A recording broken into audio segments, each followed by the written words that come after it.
年初时祝大家十全十美。如果拥有好的免疫力，就等于拥有美好的健康财富。说的没有错，所以这一集呢，我们就要请中医、西医来教我们如何提高免疫力。想知道自己什么体质吗？怎么知道自己的免疫力如何呢？哪一些蔬菜水果的维生素 C 比较高？中西医教你如何提升免疫力的方法。全在这一集的医疗大小事，一起长知识。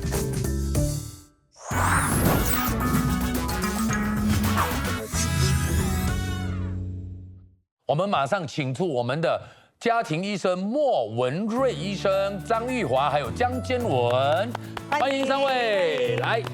莫医生是第一次上我们节目嘛，对不对？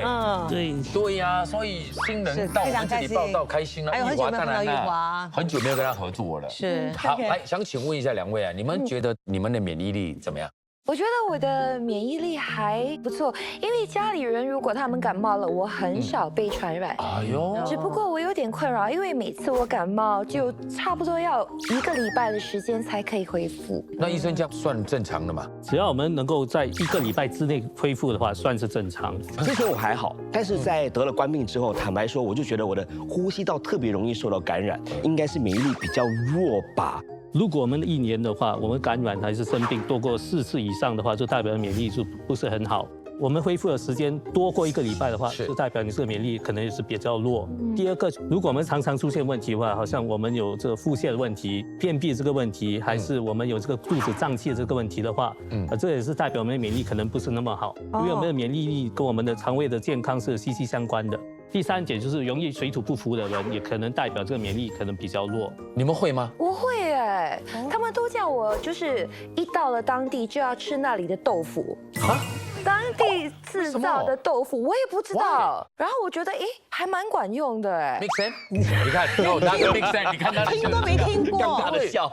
坚文真的是云游四海这么多年，应该是没有我的肠胃相当的铜墙铁壁啦，也就是一般上都正常，然后也不会特别腹泻，我水土不服的问题还好。所以水土不服也是主要的原因呢。如果一般健康的人的话，通常他们的免疫系统会比较强的话，他们就是适应能力会比较好，比较不容易水土不服这些问题了。最后一点的话，就是我们的伤口的愈合力了。这个如果我们的免疫力比较强的话，他们伤口就愈合的比较快；假如我们的免疫力比较弱的话，他们这个伤口愈合度比较慢，时不时也会受到重新的感染。可是我们一直在讲免疫力哦，到底什么叫免疫力？因为有点看不到，它到底是怎么操作的？免疫力的第一套防线基本上就是我们的先天的这个免疫系统。是我们的第一套防线是包括我们的身体的皮肤，皮肤有提供这种物理屏障。虽然说我们的第一套防线的话，我们身上还是很多弱点，比如说我们的身上的这个开口，我们的眼睛、鼻子、嘴巴，可是我们的身体就会集中一些上皮的这个细胞在这些地区里面，它们会产生一些黏膜，这些黏膜的话就有这个防御这个功能，它们能够帮助我们抵御这个敌人的这个入侵，好像鼻屎啊之类的。对，我们第一套防线被突破过后呢，我们身体的这个军队就会开始启动。那我们身体不止这个基地，比如说我们的淋巴腺，我们的胸腺，也是一种基地。所以我们的身体也是有很多不同的这个军队，基本上5种不同的军团了。第一个就是白细胞，就是我们的 B leukocytes、macrophages 巨噬细胞，我们的 NK cells 就是我们的 natural killer cells， 就是自然的这个杀伤细胞。再加上我们的 T and B lymphocytes。所以简单的来说，我们的这个白细胞跟我们的这个巨噬细胞能够帮助我们抵御这个细菌的感染。其他的细胞的话，通常是帮助我们抵御这个病毒的这个感染。如果说有些人他被一个很强大的病毒就是攻到他的这个体内，他的抵抗力有没有可能就是在攻打病毒的同时，自己已经是累到去攻打自己的器官？是有这个可能的。如果你抵抗力过高过强的话，我们身体的那个抵抗力可能会伤害自己的自身的这个细胞，还是这个器官，所以会造成一些疾病了。我们都说啊，就是年纪越大呢，免疫力就会变得越弱。这又是什么缘故呢？其实不只是老年人了哈，我们的小孩子5岁以下的小孩子的抵抗力也是比较弱，是因为他们的这个抵抗力还没有完全发育，就抵抗力就会比一般人比较弱。可是老年人的话，就不同的原因啦，它们产生的这个量程都会减少，这免疫细胞的这个功能也是会减弱，我们这个黏膜的这个防御力也是会受损啦。跟着我们的呼吸气管，跟我们的肠胃道那些黏膜的这个防御功能的话，会随着年纪的上升。它的防御功能会慢慢的下降，所以因为这样的话，我们老年人就比较容易得到这种咳嗽啦、感冒啦，还是腹泻这些问题。所以很多疫苗都是推荐给65岁以上的这个人士和婴儿打。哎，真的，因为我3个小孩一上那个幼稚园的时候，哇，我赚的全部给医药费，没有开玩笑，没有那么夸张，差不多2个星期就有一个小病，然后1个月就有一个大病这样。尤其因为人多口杂对，就会互相传染。哎，最近我发现这个红眼症的这个问题，就是这个结膜炎，孩子们从这个幼儿园带回来之后呢，我们就全家一个都被感染了。哇但听说小孩子每一次一生病的话，他就会更强壮，有这样的道理吗？是因为我们的免疫力的这个记忆力非常的强，如果我们不小心得到这个病毒还是细菌感染的话，通常他们就会马上就意识到这些细菌，所以下次他们再认识同样一个细菌还是病毒的话，我们就可以马上行动，就会防止我们生病。就是跟疫苗的工作原理是一样的，对吗？对，这个疫苗基本上是我们打这个少量的这个病毒进入一个人的这个体内，这是给我们的免疫力做一个演习。所以下次真正遇到这个强敌的话，还是真正敌人的时候，他们就知道怎么做。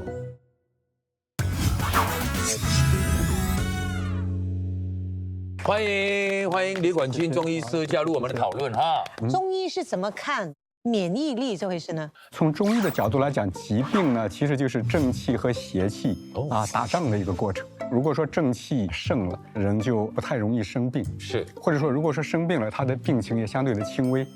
那相反，如果说邪气盛了，通常都会生病，病情也会比较重。所以呢，免疫力大约相当于中医所说的正气。那每次我们都听到说什么调理身体啊、调体质啊，那究竟体质有几种呢？那怎么调啊？中医也特别强调说治未病，在疾病发生之前呢，我们就通过一些方法来调理身体，就是扶正祛邪。中医把人的体质大约分成9种类型。我是属于湿热的体质，还有就是我的排便呢也会有一些稀烂的问题。那个大便的情况确实是反映我们身体的状况。如果说这个人湿热比较重的话，那大便通常都比较烂，比较黏腻。这个人容易口干，容易口苦，有些人会容易长痘痘，还有一些个别的人可能也会比较容易急躁，比较生气，容易累。是。那通常呢，可能只出现其中的1种或2种这个样子。那请医师跟我们讲解一下其他体质的症状，可以吗？其中的一个呢就是平和质，比如说这个人精神饱满，面色红润，能吃能睡能排便，平时也不太容易生病。是。那这种人呢就是一种健康的人，我们管它叫平和质。另外一个呢就是气虚，做一点事情就特别容易没有精神，容易累。讲话讲多了可能也会觉得累。还有一个呢就是阴虚，那这种人呢比较容易热，容易出汗，容易干燥，经常眼睛干、口干，可能也会皮肤干。那另外一个呢就是阳虚，容易怕冷，在冷气房就待久了就会手脚冰凉。是。那么喜欢晒太阳，喜欢喝热的东西。那还有一个呢就是痰湿，痰湿重的人呢体型上比较容易肥胖，比较容易身体感觉重，比较容易累。突然我觉得好像我可能要换体质喽。是。对啊，皮肤会比较容易油嘛。也有可能出油。你看头尔要或者皮肤里面都是没事。接下来就是湿热，刚才我们已经讲了一些了。好。那还有一个部分呢就是淤血，体内的血液循环不顺畅。OK。出现的一种体质类型。那这种人呢比较容易肤色比较暗，他的舌头可能会比较容易出现一些瘀斑、暗斑，身体的容易出现一些固定部位的疼痛。再一个呢就是气郁，那这种脾气暴躁是吗？脾气暴躁可能是唉声叹气，情绪比较起伏，有时候容易受外界的这种诱发刺激。最后一种呢就是特禀质，这种人呢通常都是一些先天性的一些疾病。我是觉得我是 No.1 平和。那医生干脆我来了，把脉是平和的是怎样？你让我离开吧，我怕我在你隔壁，你心跳很快。因为我的脉都没有跳。我看舌头一下东西。OK 了，很好啊，平和啦，没问题，对了。对呀，平和哇，恭喜恭喜！我也是觉得我是那个阳虚还，阳但是我也是平和，可能吗？也有可能，也有可能偏向于某一个部分。对，刚刚医师有提到说我们的体质是可以改变的，是吗？是可以改变的。比如说啊，你居住的环境，比如说南北方的这种差距，对人的体质是有影响的。另外就是食物，还有就是生病。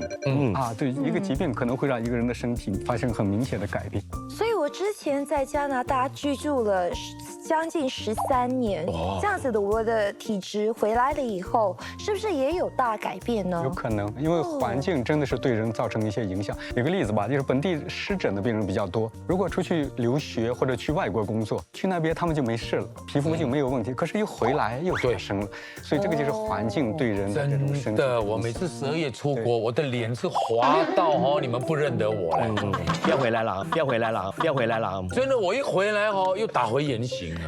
那如果说是非平和体质的人，最好就是去找医师调理吗？因人而异吧，我觉得，比如说痰湿的这个人，他痰很多，或者说吃的不合适一点，就会容易胀肚子。如果说他做一点调整，比如说他每餐不要吃那么多，不要吃这些难消化的食物，那这些症状就没有了。那这种人基本上也不需要做什么特别的调理。那请问医师有没有一些保健贴士可以传授给我们这些非平和体质的人？好的，气虚的人呢，可以从饮食方面注意，适当的可以吃一点补气的这些食物，比如说淮山、党参莲子等等这些东西。气虚的人比较容易感冒可能尽量不要淋到雨，不要吃到冷风阴虚的人呢，适当的吃一些滋阴的这些食物，比如说梨苹果，避开这些比较燥热的东西，煎炸的食物麻辣的这些东西，适当的少吃。阳虚的人呢，因为他是寒嘛，所以适当的吃一些补阳的这些食物，比如说羊肉就是一个很好的温阳的食物，也可以晒晒太阳，避开这些比较寒冷的东西，比如说凉茶不用喝那么多不可以喝凉茶，冰水适当的少喝。那痰湿的病人呢，通常给他一点健脾的东西比如说淮山薏仁适当的吃点赤小豆也可以。避开的就是这些比较难消化的生冷的东西。接下来就是湿热，多吃一些这些祛湿清热的，冬瓜、苦瓜、西瓜绿豆，当然也不要吃这些太过容易燥热的。麻辣的煎炸的食物。那还有就是血瘀的人呢，可以吃一些有活血功效的东西，比如说山楂、玫瑰花，适当的一点运动，避免受寒。那气郁的这种人呢，如果说可以跟一些开朗的人在一起，有正能量的人在一起，避开这些容易对情绪影响的一些，比如说看一些悲剧这些，适当的不要不要受这些影响来。那最后一个呢，特禀质呢，它是一种遗传性的和先天性的一个疾病，就需要尽早看医生吧。明确它是一个怎么回事。比如说，如果是敏感的话那就避开这些容易过敏的这些食物。我最近这2个月都会吃黑豆粉，然后用咖啡泡来喝。我觉得我的体力我的精力也会比较多，消化也会变得比较好，然后皮肤呢也变成比较亮丽、比较紧致。可是我觉得这样子很燥热，所以我就开始喝黄瓜跟柠檬水，希望可以平衡一下。医师这样子是对的吗？你发现某一个东西吃了以后对你的健康有改善，那就是这个东西是适合你的。中医说黑豆是一个补肾的一个食物。当然，如果说出现了一些热的症状，比如说燥热的你吃黄瓜也是 OK 的，因为黄瓜也是一个比较清凉的一个蔬菜。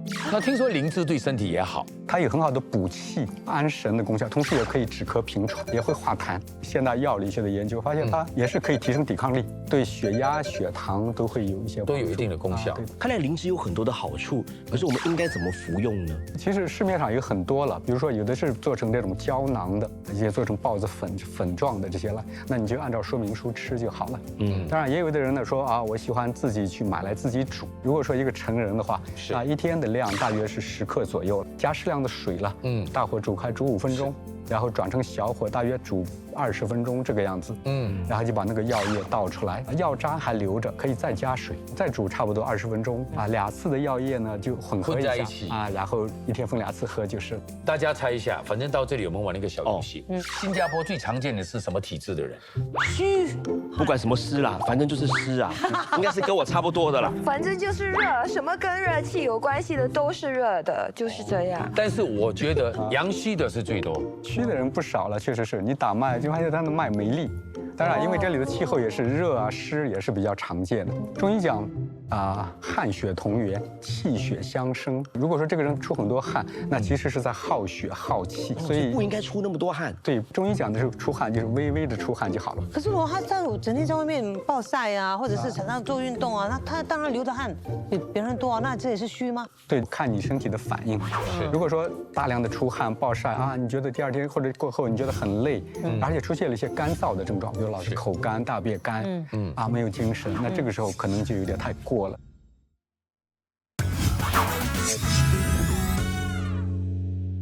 来，医生想请教你一下，如何提高我们的免疫力？第一个就是我们要足够的睡眠啊。哇 OK， 真的 No， 这个真的很难的。我值晚班嘛，对所以回到家可能是12点1点，然后第二天6点要起来带小孩，哇4、5个小时很。难。 OK， 玉华，我10点之前就睡了，然后差不多5点半就醒来，开始做运动。蛮有规律的。我一天大概是5到6个小时。对啊，如果我没有工作的话，我睡觉的时间也很短啊。我们现在人呢，很多不同的因素的，他的睡眠都是少过8个小时。可是晚间的睡眠少过8个小时的话，这个对我们的身体有这个负面这个影响。所以建议大家每天可以的话，睡8个小时就足够了，早睡早起。足够睡眠可以提高我们的 T 细胞的效率，也可以增强我们的 B 细胞的这个产生这个抗体，促进我们的 NK 细胞的这个活动率啦，我们的免疫力的这个记忆力会增强，帮助我们的大脑还有我们的这个组织排毒。第二就是我们要排解压力了，适当的压力能够帮助我们提升我们的这个警觉度，是保护我们这个身体。可是压力过多的话，我们身体会产生太多的 cortisol level， 这个皮质素会上升，我们的这个肾上的腺素也会上升。所以长期 cortisol 跟 adrenaline 太高的话，会造成我们的免疫力会下降。是的。那么讲真的，如果各位想了解一下如何有效应对压力的话，可以扫码看这一集的这个节目，里面有更详细的解释，好不好？是的，那请问医生还没有其他的提高免疫力的方法呢？就是我们饮食要平均啊，均衡。我们新加坡人吃的是够的，只是吃的不对了，所以我们一般人就要遵循我们这个211的这个指南。都是基本上我们假如说我们吃饭的时候是一个盘哈，一半的话是要有蔬菜水果，1/4的话就是我们的肉类，就是我们的蛋白质，最后的1/4就是我们的carbohydrates 碳水化合物啦。多做运动，就是我们一周的话能够运动2到3次的话，这样是很好的。每次运动是要20到30分钟，也是要看自己的个人的这个健康情况，去选择这个适当的这个运动啦。最后就是接种疫苗了，它能够很好的、有效的提高我们的这个免疫力。那一般上我们也看到很多人现在在吃什么维生素 C， 是，所以维生素 C 对我们这个免疫力有非常好的这个作用。可是，一天的维生素 C 最多只能吃100 mg。多100的话，身体也没有办法吸收，它也会把它排出去。好，在这里跟大家玩一个小游戏了，好不好？我们这个桌上呢有蔬菜跟水果，所以哪一个蔬菜跟水果它的维生素 C 较高？比如说你认为哪个比较低，你就先写哪个。OK，感觉上那些蔬菜维生素 C 都不高的嘞。我跟你讲，维生素 C 最高的，一般上都是很少人吃的。好了。哎呀，完蛋，这还没快确定。来，我们先看钟情这一边，他认为最低的是西瓜，然后木瓜、苹果，最高的是 orange。Orange number one， 一定是的。先闻它的水果，认为最低的是西瓜、苹果、橙、木瓜是最高。玉华的是苹果最低 ，watermelon、orange、papaya 是最高。OK， 来，医生，维生素 C 最低的是哪一个？苹果。苹果是最低的。OK， 苹果答对了。第二呢？西瓜。西瓜。对。watermelon 也对，哇，厉害哎。然后第三，橙。也对。你全部抽到完了。钟情是第一个交考卷，但是全部答案都是错的。OK， 所以当然最后一个就是木瓜了。哇，高材生。OK， 接下来我们看蔬菜。钟情说最低的是包菜，然后苦瓜，然后西兰花。坚文是包菜，西兰花、苦瓜。所以我们的这个玉华呢是包菜、西兰花、苦瓜了。来，医生，维生素 C 最低的是包菜。包菜。对一个。OK， 来，第二呢？苦瓜。第二个是苦瓜。最后一个的就是西兰花，恭喜答对，恭喜答对。 Very much。哇，真的了不起。OK， 吃完水果了，接下来怎么样啊当然是吃食疗啦。 ？Let's go。今天我们一起吃党参黄芪粥。第一个呢就是黄芪20克，这个党参10克。 然后米呢适量的，大约100克了，这是1人份的量了。那这个粥呢，主要是针对这种气虚指的人。如果说这个人是比较容易累，平时容易生病的，吃这个可以提升他的抵抗力。你是怎么煮的呢？先把黄芪和党参加到适量的水里来，然后煮大约20分钟。然后把那个药液倒出来，药渣呢不要倒掉，再加水煮多一次，差不多是煮20分钟。然后2次的药液呢混合，然后把淘好的大米呢倒到这个药液里边来。哦。然后煮粥就可以了。哎，可是医师，这个你说是适合气虚的人，可是如果一家子大家的体质不一样，这个粥比较补了。如果说这个人比较热的话，可能就不太适合。药材的那个味道哈，我觉得还蛮生津的。就我觉得，哎，吃着吃着好像就是慢慢有唾液慢慢分泌出来。我觉得它有一点甘甜的那种感觉，就对，可是很淡的药材味，我喜欢，很好吃。医生还 OK 吗？还 OK， 很清淡，很好吃。哎，说真的，虽然是跟我们平时吃的白粥看起来是一模一样，可是呢，它加了这个药材下去，吃了之后感觉有这个养生的价值。那当然。那冬虫草是不是可以让我们强身健体的？是 OK， 虫草其实是一个补肺和补虚的一个中药。如果这个人平时有这种肺虚和肾虚的一些症状，比如说有喘呐，经常咳嗽，腰酸、夜尿比较多，那这部分人可以适当的吃一点虫草。那还有泡参也可以补气提神吗？泡参它是清热滋阴又补气的中药，对，适当的吃也可以提升免疫力。泡参跟人参又有什么区别？人参是比较偏温补的。如果这个人整天怕冷的，那这个时候年纪比较大这个时候可以用这个来，他就不会发热气。如果说是泡参呢，它有一点点清热的功效，它是滋阴的。比如说有一些人口干出汗多，那这个时候泡参是比较好。对，所以就明白了吧？好吧。所以说就是养兵千日嘛，用在一时。然后我们的这个免疫力每天都在准备好千军万马为我们来抗敌。所以呢，一定要善待我们身体的每一个军人哦，吃对、睡够、做运动解压，还有打疫苗。是的，总结的非常好，谢谢。好，当然我们要谢谢我们的莫医生，还有李医师的分享，谢谢。也要谢谢娟文，还有玉华，谢谢你们。好，所以大家跟我们一起继续医疗大小事，一起长知识。